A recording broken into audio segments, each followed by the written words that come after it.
গৌৰৱ আৰু আনন্দৰ দিন। ব্ৰহ্মপুত্ৰৰ ওপৰত 8 কিলোমিটাৰ আমাৰ মথাউৰি স্থায়ী গৰাখহনীয়া প্ৰটেকশ্যনৰ সৈতে আমি নিৰ্মাণ কৰিম আৰু আহিবলগীয়া দিনবিলাকত বাকী অংশও আমি নিৰ্মাণ কৰিম। ইয়াৰ উপৰিও ঢকুৱাখানাত লখিমপুৰ মেডিকেল কলেজ হোৱাৰ পিছত লখিমপুৰত জিলা চিকিৎসালয় নাছিলে। আজি আমি ঢকুৱাখানাত 200খন বিচনাযুক্ত জিলা চিকিৎসালয় নিৰ্মাণৰ কামো আৰম্ভ কৰিছোঁ।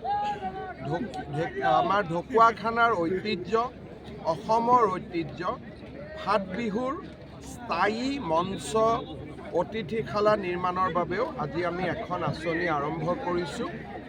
অসমৰ এখন অতি প্ৰাচীন আধ্যাত্মিক স্থান বাসুদেৱ দেৱালয়ৰ উন্নয়নৰ বাবেও আজি আমি ইয়াত প্ৰকল্প এটা আৰম্ভ কৰিছোঁ। ইয়াৰ উপৰিও মই আজি হাৰ্হি দেৱালয়লৈ যাম। তাৰ উপৰিও বগীবিলৰ পৰা মাজুলী পৰ্যন্ত সমগ্ৰ মথাউৰিটো আমি ষ্টেট হাইৱে হিচাপে ডিক্লেয়াৰ কৰিম। পিছত যাতে যোৰহাট আৰু ডিব্ৰুগড়ৰ মাজত এই ৰাস্তাটো এটা মেৰুদণ্ড হৈ পৰিব পাৰে।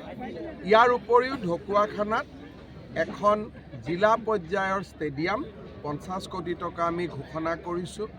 কোল্ড ষ্ট'ৰেজ এটা আমি নিৰ্মাণ কৰিম। ঢকুৱাখানাৰ উন্নয়নৰ বাবে বহুখিনি কাম আজি হ'ল আৰু মই নিশ্চিত যে প্ৰদান বৰুৱা নৱদলেৰ নেতৃত্বত আগলৈ কাম হৈ থাকিব।